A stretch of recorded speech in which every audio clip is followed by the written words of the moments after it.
২০২৬-২৭ অর্থবছরের বাজেট উপস্থাপন করতে যাচ্ছেন অর্থমন্ত্রী আমির খসরু মাহমুদ চৌধুরী। এ বাজেটে নতুন পে স্কেল বাস্তবায়ন হবে কিনা তা নিয়ে তৈরি হয়েছে নানামুখী আলোচনা ও প্রশ্ন।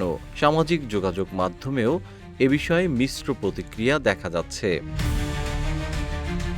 ঊর্ধ্বমুখী বাজার দরের প্রেক্ষাপটে পে স্কেল বাস্তবায়নকে অনেকেই জরুরি পদক্ষেপ হিসেবে দেখছেন। সরকারি কর্মকর্তারাও এ বিষয়ে বারবার সরকারের কাছে তাদের দাবি তুলে ধরছেন। তবে অর্থমন্ত্রী জানিয়েছেন, বৈশ্বিক অস্থিরতা এবং দেশের বর্তমান অর্থনৈতিক পরিস্থিতি অত্যন্ত চ্যালেঞ্জপূর্ণ। তার এমন বক্তব্যের পর পে স্কেল বাস্তবায়ন নিয়ে অনিশ্চয়তা আরও বেড়েছে।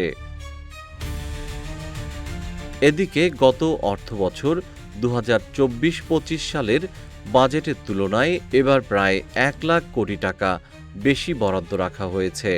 ফলে পে স্কেল প্রত্যাশীরা মনে করছেন, চলতি বাজেটেই এটি বাস্তবায়নের সম্ভাবনা থাকতে পারে। উল্লেখ্য, গত অর্থবছরের বাজেট ছিল ৭,৯৭,০০০ কোটি টাকা।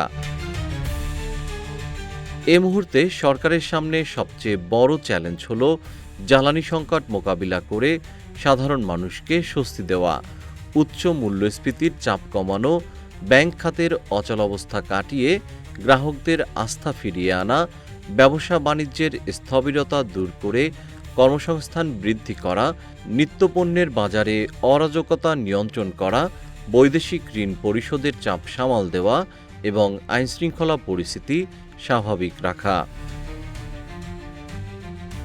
এমন বহুমাত্রিক চ্যালেঞ্জের মধ্যেই সরকার একটি স্বস্তিদায়ক বাজেট দেওয়ার পরিকল্পনা করছে।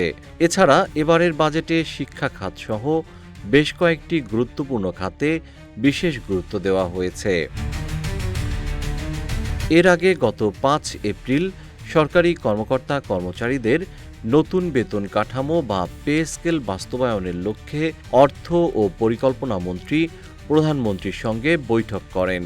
বৈঠক শেষে মন্ত্রী জানান, নতুন পে স্কেলের সুপারিশগুলো পর্যালোচনার কাজ সচিবদের কমিটি অব্যাহত রেখেছে। অন্যদিকে নতুন পে স্কেল বাস্তবায়নের পথ সুগম করতে ৩টি বেতন কমিশনের সুপারিশ পর্যালোচনার জন্য উচ্চ পর্যায়ের একটি কমিটি পুনর্গঠন করেছে সরকার। মন্ত্রিপরিষদ সচিবের নেতৃত্বে গঠিত এই ১০ সদস্যের কমিটি সরকারি কর্মচারীদের বেতন কাঠামো চূড়ান্ত করার গুরুত্বপূর্ণ দায়িত্ব পালন করবে বলে জানানো হয়েছে।